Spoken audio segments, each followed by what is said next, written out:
Welcome back. It is Thursday, April 11th in the NBA. My two best bets are on the way. As always, we must start the video with a recap of how we did yesterday on our picks. A solid 2-1 day for us on a 15-5 run. Been a really good run for us. We had PJ Washington, his over 11.5 points. He scored 12. We certainly will take it. That's all he needed to do, and he did just that. We added a play after the video, which we do in the pinned comment. It was Jokic, 25 points, parlayed with Durant, 20-plus points. That cashed. Our only loser of the day, Mikal Bridges, is over in points.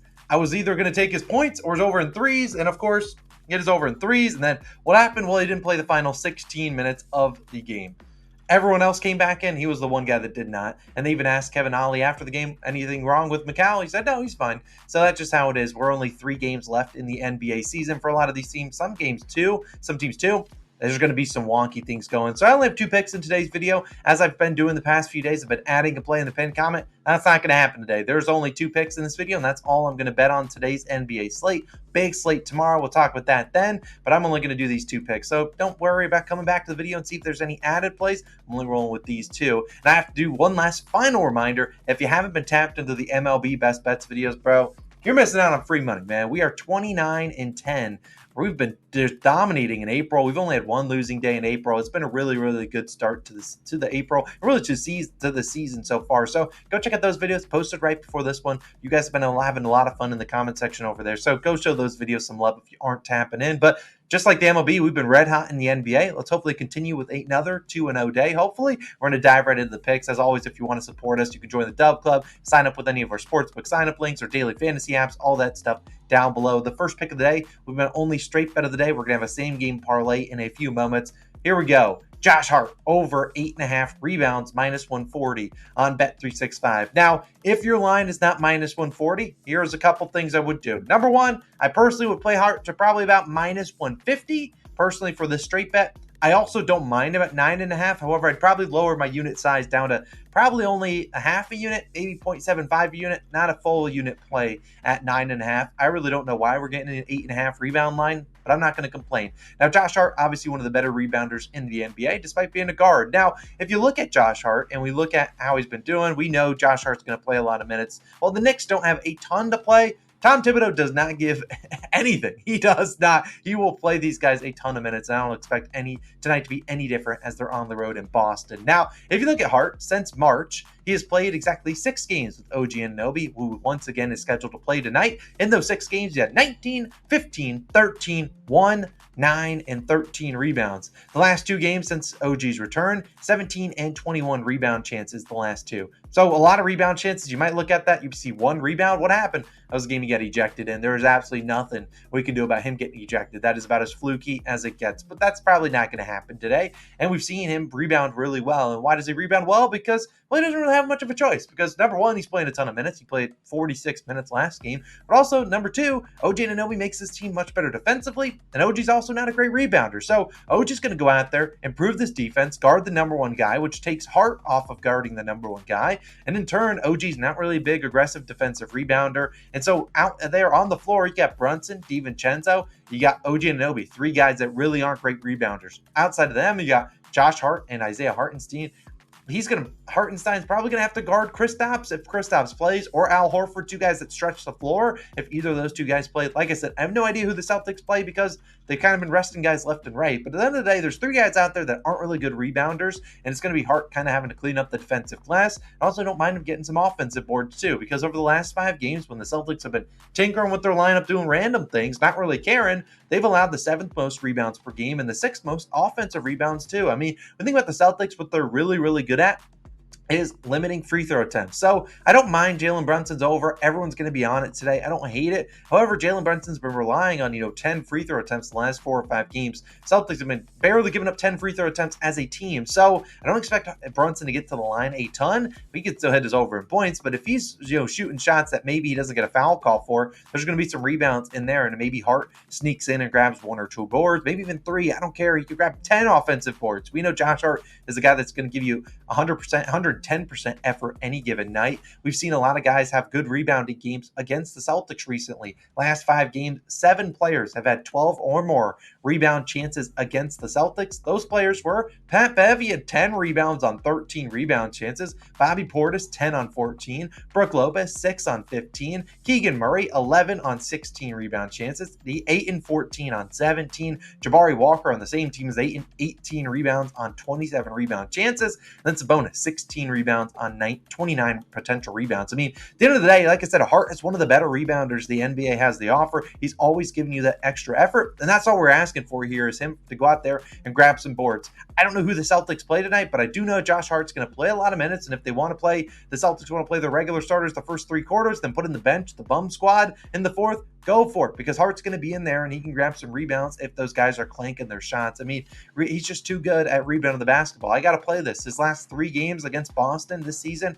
he's had 9, 6, and 8 rebounds. Let's keep in mind, wasn't playing as many minutes as typically he's been playing now. Also had Julius Randle in a lot of those matchups. And then the one game where Julius Randle was out, he had 8 rebounds in the most recent game against Boston on February 24th. He started alongside Precious Achiuwa, who had 9 rebounds. OG's playing instead of him. And the Celtics also shot 57% from the floor. So then I know we're laying a little bit of juice here at minus 140. I don't mind it at 9.5. That was plus 110 this morning. I almost took that instead, but I'll lay a little bit of juice at 8.5. If he ends on 9, do we still win? I was trying to find maybe a way to same game parlay, like 8 rebounds and something else, but I'm not going to get cute there for a same game parlay. Instead, I'm just asking Josh Hart to go out there, grab some boards, get us 9. I really like his over 8.5 rebounds. A little juiced at minus 140, but I'll take it. It was minus 145 on DraftKings, minus 140 at ESPN Bet. I believe FanDuel was at one of the books that was only offering 9.5 at plus value, which, like I said, I would play it for a half unit instead of a full unit play.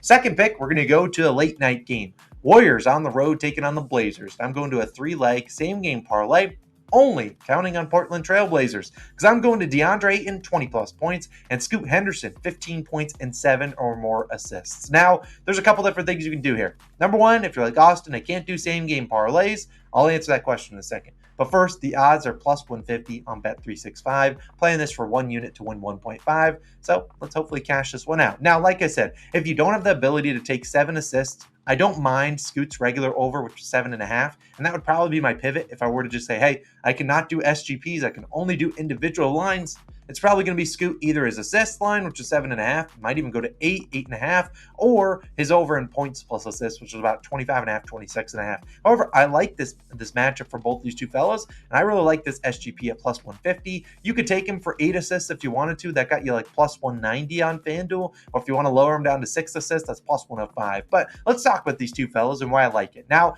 Ayton's really been being pretty aggressive recently, and we saw last game, Ayton 30 points, Scoot 19 points and 15 assists. Of his 15 assists, 9 of them went to DeAndre Ayton. I mean, if you've watched the Blazers recently, which, number one, I'm so sorry you had to watch them. You're either a degenerate gambler or you're really dedicated to watching Scoot Henderson or someone in the Blazers, because there's not a lot of reasons to watch the Blazers these days. I've been watching them because I'm a degenerate. I fall into that category. But at the same time, all these assists are basically Scoot and DeAndre Ayton playing pick and roll. DeAndre Ayton sets the pick, rolls to about the free throw line, Scoot's driving, typically sees the big man slide into his way, kicks it to Ayton. Ayton's firing that shot up. Regardless if there's 3 other guys on him, he is shooting it. He's been shooting it 20 times recently. So, I mean, look, Ayton has scored 20 points in 5 straight. He's attempted 18 field goal attempts in 5 straight. Scoot had 6 assists in 7 straight, 7 plus in 5 straight, 15 points in 10 of his last 11. There's a reason I like both these two fellas. I mean, look, do I like Ayton's regular line at 24.5? No, I'm not taking that. But the guy is shooting a ton, and even if he goes into the half with only 6 points, I've seen him come out in the fourth quarter and go scorched earth. When he comes out in the third quarter, or third, did I say fourth? I don't know. When he comes out in the third quarter, the man is firing it up. Literally, he's going out there, getting the pocket pass from Scoot, and is firing it up. So I wouldn't be surprised if Scoot's getting a lot of assists to DeAndre Ayton. That's just kind of their offense. This is a Blazers team. Like I said, they stink. They're starting bums out there that probably shouldn't be on NBA teams, or at least the worst starting for teams. And so we're seeing Scoot having to have a big workload. He plays a lot of minutes, blowout or not. Could the Warriors blow him out? Sure, absolutely. It's the dang Portland Trailblazers. But at the same time, this game could be close. The Blazers could keep it meaningful. I mean, we saw the Clippers rest everyone yesterday, and they still kept that game close against the Suns. And so I really do think that we'll see these two guys have the ball in their hands a lot. Scoot and DeAndre Ayton pick and roll all game long. I like Scoot to get to the 15 points, even if he shoots inefficiently at home. I'm not really scared of any Boyer defensively. And really, it's the Scoot, DeAndre Ayton, and the Delano Banton off the bench. That's basically all they got going for him. So I really like this spot for this plus 150 SGP. I almost did the 8 assists for Scoot, but I know assist props can be a little bit sharp this late into the season. So I'll take the 7, but in all reality, most of them are probably going to be going to DeAndre Ayton. So they kind of go hand in hand. If DeAndre Ayton doesn't score 20 points, Scoot's probably not getting, 7, 8, 9, 10 assists. That's just how it be. But I really like this SGP, 3 legs. We're going to take it. We cashed yesterday's thing. Not really parlay. Well, yesterday's SGP sort of was a parlay, but DeAndre Ayton 20 points, Scoot 15 points and 7 assists, plus 150. I love it. If you want to take him for 6 assists instead of 7 because you can't do 7, sure, I'm cool with it there. If you want to take him for 8 because you're feeling spicy, go for it. I really like this SGP as my second pick of the day. And I'm only doing 2 picks. I ain't doing a third because I hate the slate, but I really like these 2 picks. I think this is a 2-0 card, and then we can move that 15-5 run into a 17-5 run and hopefully keep building up that bankroll as we head into the end of the NBA season. Every team, I believe, plays tomorrow, and then everyone has Saturday off, if I'm not mistaken, and everyone plays on Sunday. So let's have a dominant day. Let's end the season in style and hopefully continue that into the playoffs. So those are my 2 favorite picks of the day. No added plays today. Don't worry about checking the pin comment later on in the day, but you can do me a favor is number 1, you can check out the MLB Best Bets video over here. Number 2, you can maybe go check out our odd checker hit parlay if you already done those 2 things. Number 3, we have a new video popping up on the second channel later on this morning. It was my time in Fiji. And if you've never heard about Fiji or ever wanted to go, I encourage you to watch the video because it is insane. There were so many cool things we did in Fiji just about a month or 2 ago. So go check out that video once it is live. Show the second channel some love. Next week's video should be a Rangers versus Athletics game. But as always, it's Austin. I'm signing out. See you guys in the next one. Peace.